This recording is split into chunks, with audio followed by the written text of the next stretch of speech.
Hello students, welcome to our online classes.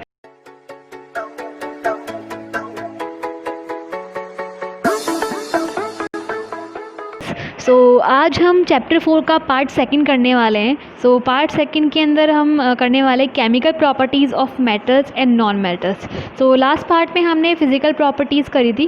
अब physical properties से हमको ये पता चल रहा है कि किसी भी मटेरियल की फ़िज़िकल प्रॉपर्टीज़ देखकर हम पता लगा सकते हैं कि वो मेटल है या नॉन मेटल। अब केमिकल प्रॉपर्टीज़ के बारे में कि जो है मटेरियल्स है उनकी अपनी स्पेसिफिक केमिकल प्रॉपर्टीज़ होती हैं जिनसे वो नॉन मेटल या मेटल की कैटेगरी में कैटेगराइज हो सकते हैं। वो क्या क्या है, let's see. First is reaction with oxygen, कि कोई भी मेटल या नॉन मेटल जो भी मटेरियल है वो ऑक्सीजन के साथ रिएक्शन करने पर क्या रिस्पॉन्स देता है, उसके अकॉर्डिंग उसको जो है कैटेगराइज किया जा सकता है कि वो मेटल है या non metal. You are familiar with the phenomena of rusting of iron.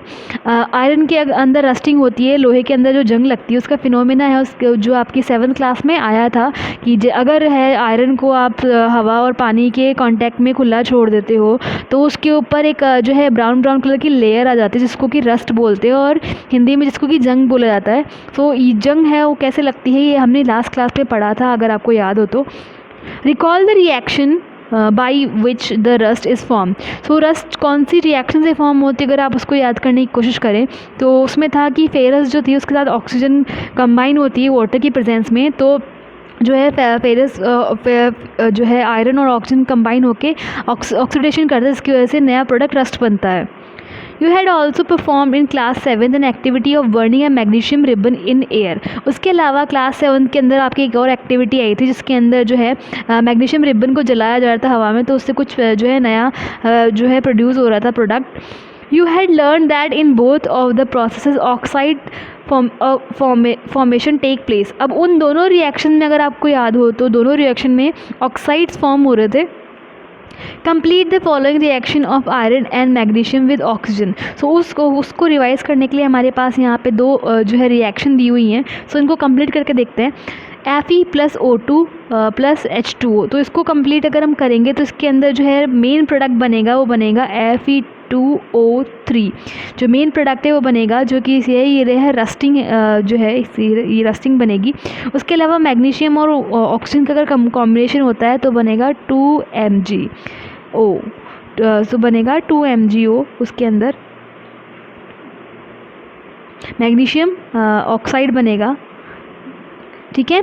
ये जो है ये दोनों प्रोडक्ट बनेंगे इसके अंदर जो है फेरस और मैग्नीशियम की ऑक्सीडेशन के साथ का जो होगा तो उन दोनों के ऑक्साइड्स बनते हैं। एक्टिविटी 4.3,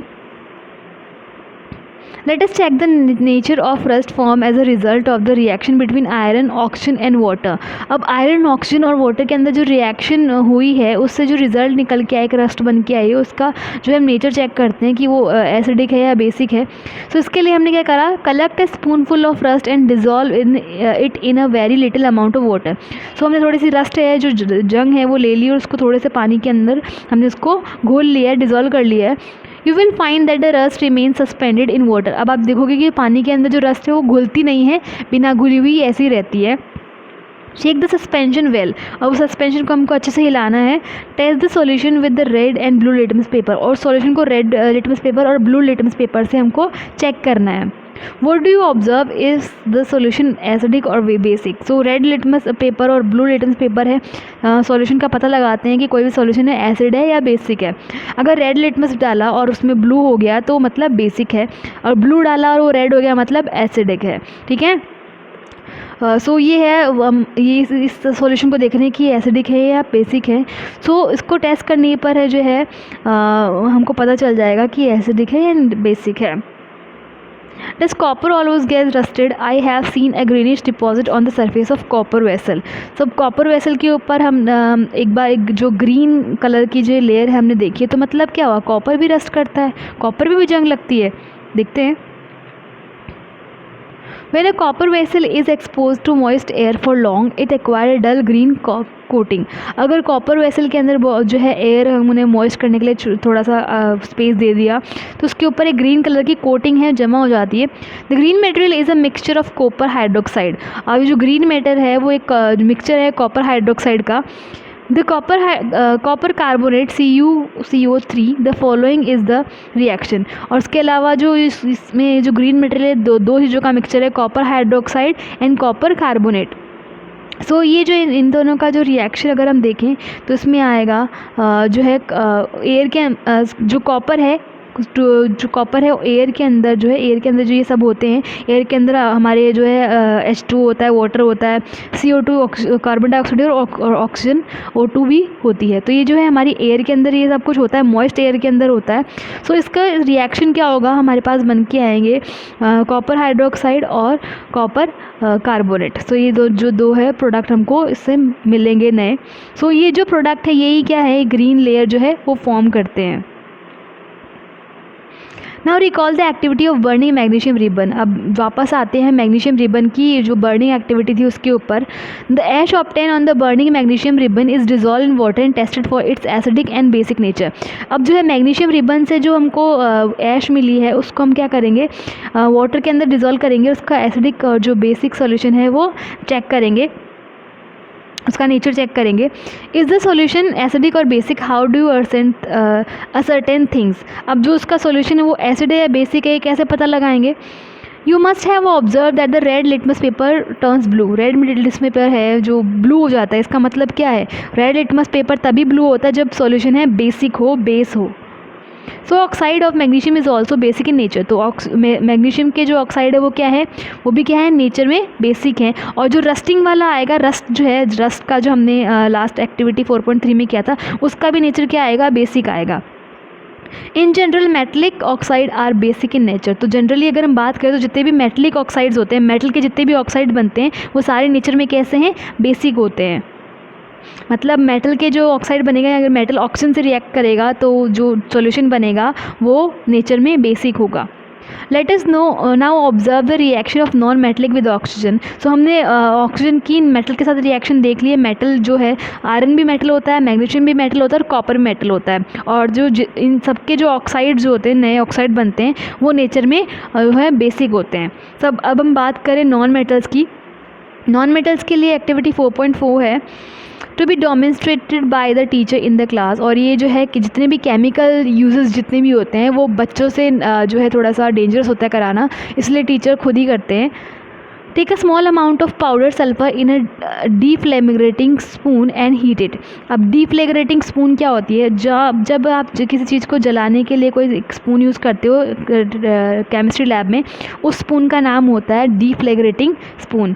ठीक है, सो ये उसके अंदर हमने उसको सल्फर पाउडर लिया है उसको गर्म करने के लिए। If deflagrating spoon is not available, अगर ये डीफ्लेग्रेटिंग स्पून नहीं है, you may take a metallic cap of any bottle and wrap a metallic wire around it and give it a shape of shown in figure 4.4a। और अगर मैं जो है डीफ्लेग्रेटिंग spoon नहीं है तो एक मेटल का कैप ले सकते हो किसी भी बॉटल का, और उसको मेटल के वायर से उसको बांध सकते हो और एक शेप बना सकते हो उसका स्पून जैसा, आपको फिगर 4.4 में दिया हुआ है। As soon as sulfur starts burning, introduce the spoon into gas jar, glass tumbler। और जैसे ही जो है सल्फ़र जलना स्टार्ट होती है और उसमें से जो है गैस बनना शुरू हो जाती है, तो उसको हमको एक जो है जार के अंदर, एक ग्लास टम्बलर के अंदर उसको रखना है, उस स्पून को। Cover the tumbler with the lid to insure that the gas produce does not escape. और जैसे ही उसको अंदर हमने रखा स्पून को, उसके जो है टम्बलर जो है जो ग्लास का जार है उसके ऊपर हमको ढक्कन लगा देना है ताकि उसके अंदर जो गैस प्रोड्यूस हो रही है वो बाहर ना निकले। Remove the spoon after some time. और थोड़ी देर बाद जो स्पून है उसको हटा देना है।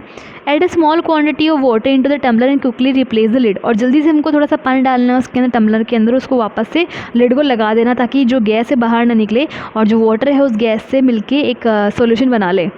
Shake the tumbler well. और उस टम्बलर को अच्छे से हिलाना है। Check the solution with red and blue litmus paper. और जो सोल्यूशन बना है, उस गैस का सोल्यूशन बना है, उसको हमको ब्लू और रेड लिटमस पेपर से चेक करना है। तो जैसे ही हम चेक करेंगे तो इसके अंदर जो है रेड लिटमस पेपर पे तो कोई असर नहीं पड़ेगा, लेकिन ब्लू लिटमस पेपर है वो रेड हो जाएगा, मतलब ये सॉल्यूशन कैसा है, एसिडिक है। सो यहाँ पे ये जो पे कैप बनाया था हमने, ये जो स्पून बनाया था, तो अब हमारे पास एक टेबल दी हुई है मेटल और नॉन मेटल की, जिसके अंदर एसिड और बेसिस होते हैं। सो इस टेबल के अंदर है, एक तरफ दे रखा है नेम ऑफ बेस एंड उसके अंदर कौन सा मेटल है, और दूसरी तरफ दे रखा है नेम ऑफ एसिड एंड उसमें कौन सा नॉन मेटल है। सो ये आपको जो है इसमें इस साइड में जितने भी बेस हैं उनके नेम लिखने हैं और उनके अंदर कौन सा मेटल है ये लिखने हैं, और इसमें कौन कौन से एसिड है वो लिखने हैं और उनमें कौन कौन से नॉन मेटल है वो लिखने हैं।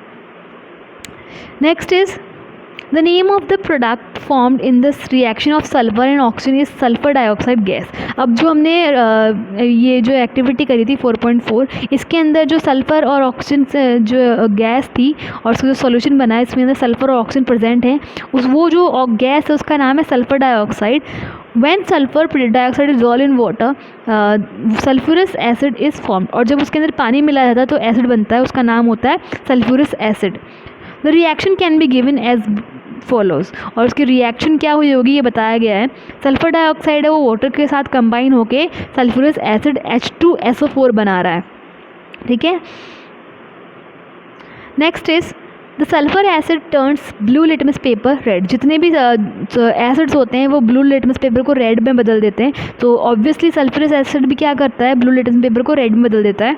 Generally oxides of non metals are acidic in nature, और इससे हम कह सकते हैं जो जनरली जितने भी नॉन मेटल के ऑक्साइड्स होते हैं उनकी नेचर कैसी होती है, एसिडिक होती है, और मेटल्स की कैसी होती है, बेसिक होती है, ठीक है। एसिड और बेस लास्ट 7th क्लास में हमने पढ़े थे, उनके बारे में थोड़ी सी डिटेल्स हमने जानी थी। Recall the name of some of the laboratory acids and bases you have read in class 7. Note down their names in table 4.4। और टेबल 4.4 के अंदर जो metal and non metal in acidic and basics जो थे वो table है 7th class का, आपको जो प्रीवियस क्लास का आपको पूरा रिकॉल करके याद करके वो टेबल फिल करनी है। आइडेंटिफाई द मेटल और non metals present in them which forms oxide with oxygen. और उसके अंदर जो है उसके अंदर कौन सा मेटल है कौन सा नॉन मेटल है उनके अंदर बेस के अंदर या एसिड के अंदर होता है, तो वो आपको पहचान के उसमें लिखना है जो कि ऑक्साइड बनाता है ऑक्सीजन से रिएक्ट करके। Next is reaction with water. So हमने अभी तक देख लिया था कि मेटल्स और नॉन मेटल्स की अगर हम ऑक्सीजन से रिएक्शन कराते हैं तो क्या होता है, तो उससे हमको क्या पता चला है कि अगर हम रिएक्शन कराते हैं ऑक्सीजन से तो ऑक्साइड्स बनते हैं, चाहे वो मेटल्स की हो चाहे नॉन मेटल्स की हो। मेटल्स के जो ऑक्साइड बनेंगे उसका जो सोल्यूशन बनेगा ऑक्साइड का सोल्यूशन वो होगा बेसिक, जबकि नॉन मेटल का जो ऑक्साइड सोल्यूशन बनेगा उसकी नेचर होगी एसिडिक। सो ये हमने मीनवाइल ये हमको रिजल्ट है वो मिल रहा है। Next is reaction with water. So water के साथ जो मेटल्स और नॉन मेटल्स है वो क्या रिएक्शन करते हैं देखते हैं। Let us see how metals and non metals react with water. Activity 4.5 to be demonstrated by the teacher. During demonstration, special care should be taken that the size of the sodium metal piece is roughly the size of a wheat grain. It should be held with a pair of tongue. अब यहाँ पे ये जो activity 4.5 अगर इसको lab में हम करने जाएँ तो लैब में जो है सोडियम यूज़ होगा, और अगर आपको याद हो या आपको पता हो सोडियम में बहुत हाईली एक्टिव होता है विद वाटर। वाटर के साथ बहुत हाईली रिएक्टिव होता है, अगर सोडियम का ज़रा सा पीस भी अगर वाटर में डाल दोगे तो ब्लास्ट करता है, एक्सप्लोजन करता है। सो जो यहाँ पे है सोडियम का जो पीस है एकदम व्हीट ग्रीन जितना ही लेना है, बहुत छोटा सा लेना है और बहुत संभाल के लेना है। पेयर ऑफ टोंग यूज़ करना है, उसको हाथ से नहीं लेना है। उसके अलावा उसको बहुत केयरफुली जो है मेजर करना है पूरे एक्सपेरिमेंट को। सो एक्सपेरिमेंट क्या है देखते हैं। Take a 25 ml beaker glass tumbler, fill half of it with water.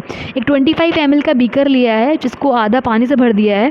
Now carefully cut a small piece of sodium metals. एक सोडियम मेटल का जो सोडियम मेटल होता है, ध्यान रखना सोडियम क्या होता है, मेटल होता है, पहले पता है हमको सोडियम मेटल होता है। सो हमने उसका एक पीस लिया है बहुत छोटा सा, एक गेहूं के दाने जितना।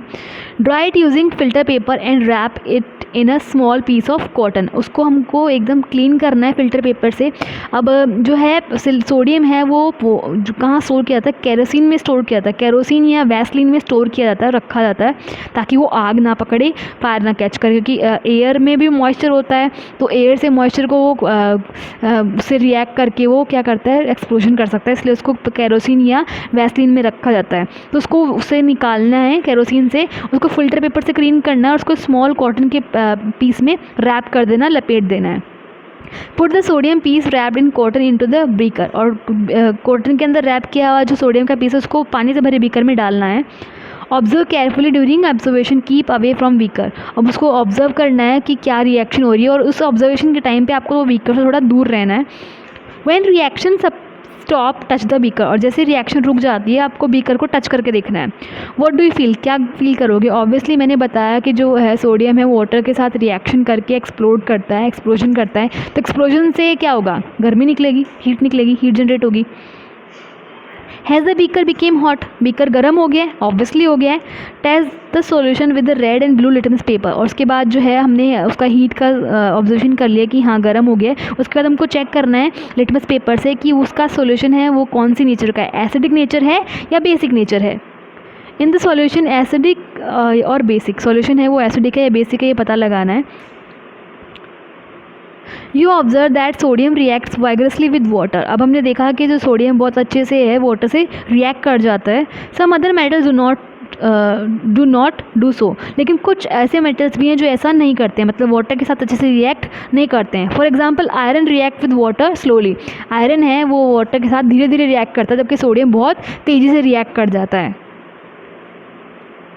Generally, non-metals do not react with water, though they may be very reactive in air. अब जो नॉन मेटल्स की अगर हम बात करें, मेटल्स हैं वो वाटर के अंदर बहुत जो है रिएक्ट करते हैं, कुछ जो है मेटल्स अच्छे से रिएक्ट करते हैं, तेज़ी से रिएक्ट करते हैं, और कुछ मेटल धीरे धीरे रिएक्ट करते हैं। लेकिन नॉन मेटल्स की बात करें तो वो मेटल के साथ काफ़ी अच्छे से रिएक्ट नहीं कर पाते हैं, या तो बहुत कम करेंगे, बहुत ज़्यादा कम, या बिल्कुल ही नहीं करेंगे। तो they may be reactive in air, लेकिन कुछ नॉन मेटल्स होते हैं जो एयर में रिएक्ट करते हैं। Such non metals are stored in water, इसीलिए जो है उनको किस में रखा जाता है, किस में स्टोर किया जाता है, उनको वाटर में स्टोर किया जाता है, क्योंकि एयर में क्या करेंगे वो रिएक्ट कर जाएंगे, लेकिन वाटर में रिएक्शन नहीं देंगे, इसलिए उनको एयर में ना रख के उनको वाटर में स्टोर किया जाता है। For example phosphorus is a very reactive non metal, phosphorus है बहुत ज़्यादा रिएक्टिव नॉन मेटल्स है। It catches fire if expose in air, उसको हवा में छोड़ दें तो वो आग पकड़ सकता है। To prevent the contact of phosphorus with atmospheric oxygen it is store in water, और उसको ऑक्सीजन एटमॉस्फेयर वाले ऑक्सीजन से कॉन्टैक्ट में आने से रोकने के लिए उसको कहाँ स्टोर किया जाता है, वाटर में स्टोर किया जाता है। किसको? फॉस्फोरस को। सो आज के पार्ट में हम इतना ही करेंगे। नेक्स्ट पार्ट में हम रिएक्शन विद एसिड देखेंगे, और उसके अलावा रिएक्शन विद बेसिक देखेंगे कि एसिड के साथ मेटल्स और नॉन मेटल्स कैसे रिएक्ट कर सकते हैं, उसके अलावा बेस के साथ मेटल्स एंड नॉन मेटल कैसे रिएक्ट करते हैं। So that's all for today, thank you.